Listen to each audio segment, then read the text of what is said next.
oldest brother not only excel in football, but also in track and stuff like that. Like, when it was his time in the family, everybody, loved up on him, praised him and everything like that and stuff. And I knew I wanted to be like my oldest brother, and he didn't take up football in college. So that like really pushed me a little bit more to want to do that in college because he did track in college. I didn't have his speed for sure, you know what I'm saying? But I wanted to finish something that, you know what I'm saying, he started off in our family within me and my brothers.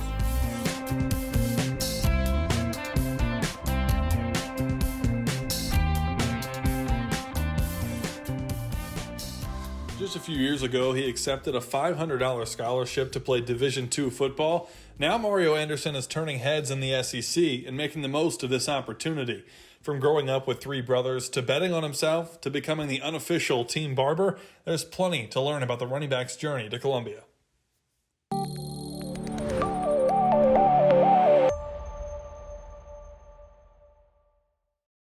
Welcome into Gamecock Talk. I have Mario Anderson joining us today. And Mario, we appreciate your time. I know you got a lot of class, you got a whole lot of things going on, so we appreciate you being here with us. Talk a little bit. Thank you. So I'm going to steal a line from the SEC Network. I think they said from D2 to the SEC to the house, right? When you brought that 75-yard touchdown to the house against Tennessee. Let's start there and talk about your journey. So let's go even further back than D2, right? Let's go to where you're from, Summerville, right? South Carolina. So tell me about growing up. Growing up, my mama raised 4 boys. You know what I'm saying? My dad was in my life or not, but my mama raised 4 boys with my grandma in town, Somerville, Pigeon Bay Road. That's by Trackside. That's like down the road from like Somerville High School and all this other stuff. I'm the 3rd eldest out of 4 boys, so I had 2 older brothers. My oldest brother went to college for track at Ohio State and transferred to Arkansas. My second oldest brother, he went on and did his own thing. My little brother, he's 2 years behind me. So we was both basically growing up with each other. My 2 older brothers, it was like those 2 and me and my little brother, you know what I'm saying? But we always in the same household. But I'm a big family person. My mama made sure like me and all my brothers, we stayed by each other and everything. And yeah, just being from the town of Somerville, it's a very tight community and everything. Everybody really know everybody for the most part. And, that's just, I also grew up on Omar Sioux Lane. That's in Somerville. That's my grandparents on my dad's side. We call it the Dirt Road. That's where all my cousins and everybody, my uncles, my grandparents live at, my aunts and all them boys.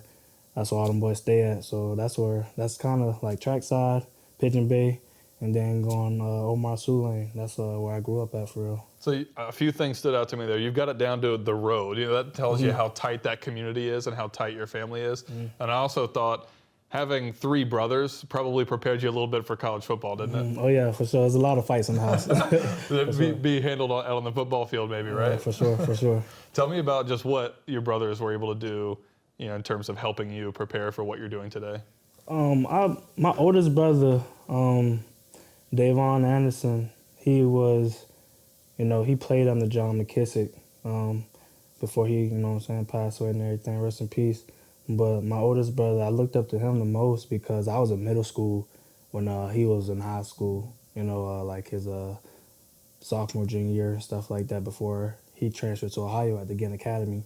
So just being able to see my oldest brother not only excel in football, but also in track and stuff like that, when it was his time in the family, everybody, loved up on him, praised him and everything like that and stuff. And I knew I wanted to be like my oldest brother, and he didn't take up football in college. So that really pushed me a little bit more to want to do that in college because he did track in college. I didn't have his speed for sure, you know what I'm saying? But I wanted to finish something that, he started off in our family within me and my brothers. You guys built the same way or no?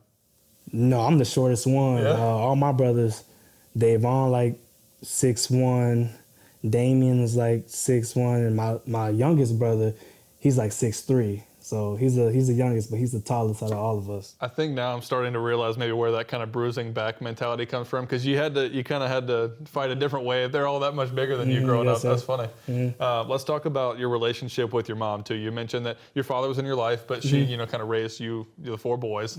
So what's your relationship like with her? My mom was like my best friend. I can talk to my mom about just about anything.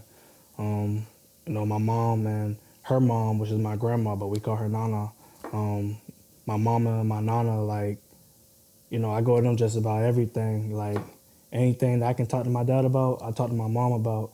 My mom, she had to be a tough cookie raising 4 boys by herself. So it was just, I learned a lot from her. Mentally, I learned a lot from her, just, being able to be out in the world by myself when I was able to go to college and stuff like that. She taught me how to be a man, and a lot of the life lessons that I got from my mom and stuff like that, and I appreciate her for doing that. And I also learned from my dad as well. Like I said, I still talk to my dad. My dad was in my life as well. I learned a lot from him as well. But my mom is like, everybody mama, you know what I'm saying? So I appreciate the both of them for being in my life and molding me to who I am today. Mama's boy is not a bad thing to you, huh? No, it's not. Yeah, I hear you. And bless her heart, too, because I know I was hard on my mom, and I was the only boy, so I can't imagine she had to raise 4 of them. That couldn't have been too easy, right, at times. Yeah, for sure. Let's talk about then going up through high school. You had a good high school career. When did you know running back was something that you were going to be pretty good at? I played running back my whole life. Me and my brothers, all of us, except for my youngest brother. He's too tall. Yeah. All of us played running back. So that's really the only position I ever played from Little League growing up was running back. Handoff this time. Mario Anderson finds some room finally, and those knees are pumping it out of the back of the 40 at the 50. Are you kidding me? Down the sideline, gets there to block. 10-5. Touchdown Carolina. Touchdown Mario Anderson. 72 yards. So then coming out of the Somerville area, let's talk about offers, what college looked like. When did you know you had a chance to go play in college? Well, my story, I kind of had a rough road. My story, I didn't have a lot of offers coming out of high school. I was kind of a trouble kid coming from middle school and high school and stuff like that, and I had to, grow up and mature a lot. I got into some situations on the field, off the field, like just some young, dumb stuff, and just being able to look back and learn from those situations, you know what I'm saying? It made me better as a person because I know what to do, what not to do. And, I learned from my situations and everything, and just being able to proceed in life and learn from those, mistakes and everything helped me be the man I am today. But high school, I was committed to Charleston Southern University. And at the time, they was having coaching change and everything, and, situation happened. I ended up not being able to go to Charleston Southern. A couple of D2 schools I called, but then they backed out and everything. So it was like a back and forth within, the offers or whatnot, who wanted me, who didn't want me and stuff. And at a certain point in time, I didn't have no offers at all. And I was actually not even going to be in school, until my best friend, Andre Banks, he's at Newberry now. He's already been committed to Newberry, but I remember like it was yesterday because I was at Stratford and all my homeboys, all my friends and everybody played at Somerville. So Somerville played Stratford in a basketball game, and some of my friends came over to watch the game, and I was there. Because like any sporting event that was at Stratford, I was always there.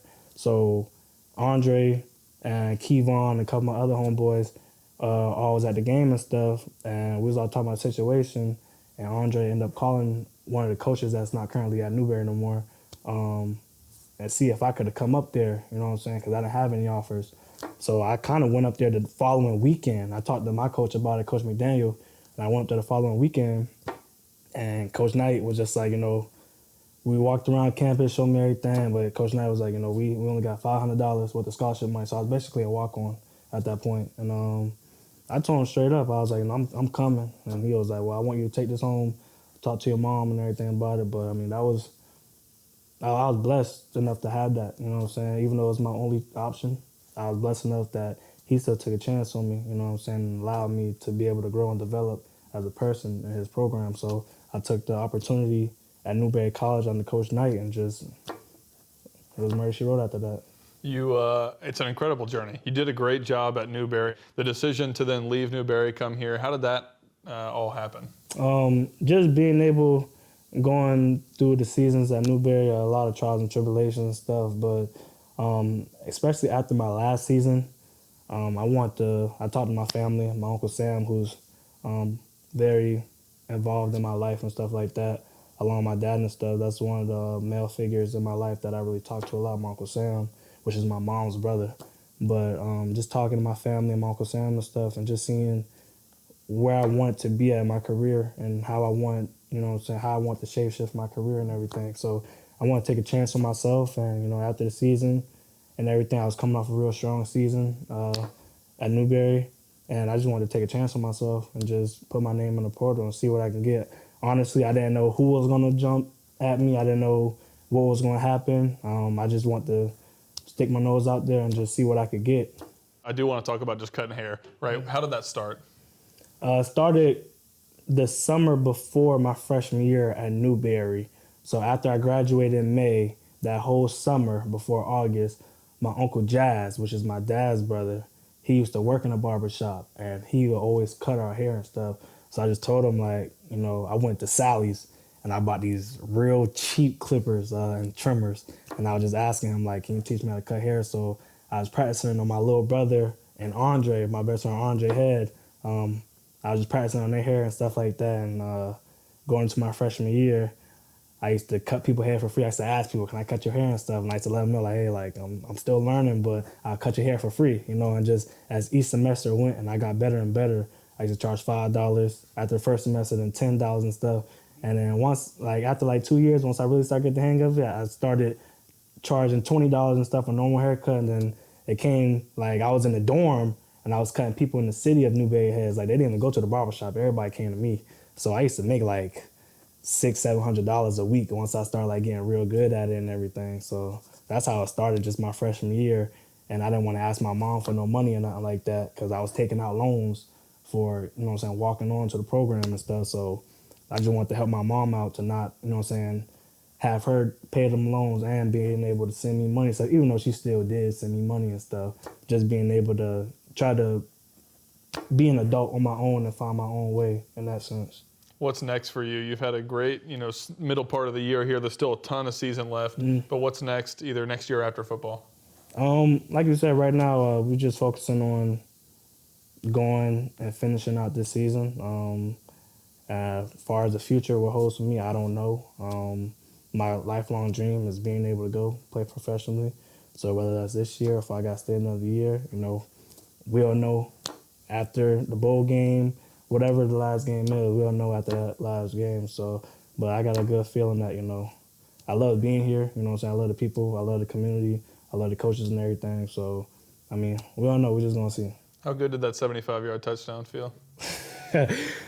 I didn't even really know I scored until I got to the end zone. I'm not even going to lie. Just my best plays, I kind of black out. It just happens. So, but it was a good feeling just being able to come out after I scored, see some of my teammates, I believe that was Josh Simon and them, running towards me and stuff. And then I got to see Coach Mo. And Coach Mo be real hype whenever we score and stuff like that. So just seeing him, I was like, you like that, don't you? You like that? We were going back and forth that or whatnot. But Coach Mo was hyping me up and stuff, and it was just a real good feeling after that. Two wide receivers over to the right side, a tight end in that direction as well. Omega Blake comes in motion, handoff. That's Mario Anderson at the middle. He's loose at the 40, opening it up to 50, at the 30 of Tennessee at the 20. Mario Anderson goes 75 yards. Are you kidding me? No flags. Touchdown, Carolina. Touchdown, Mario Anderson.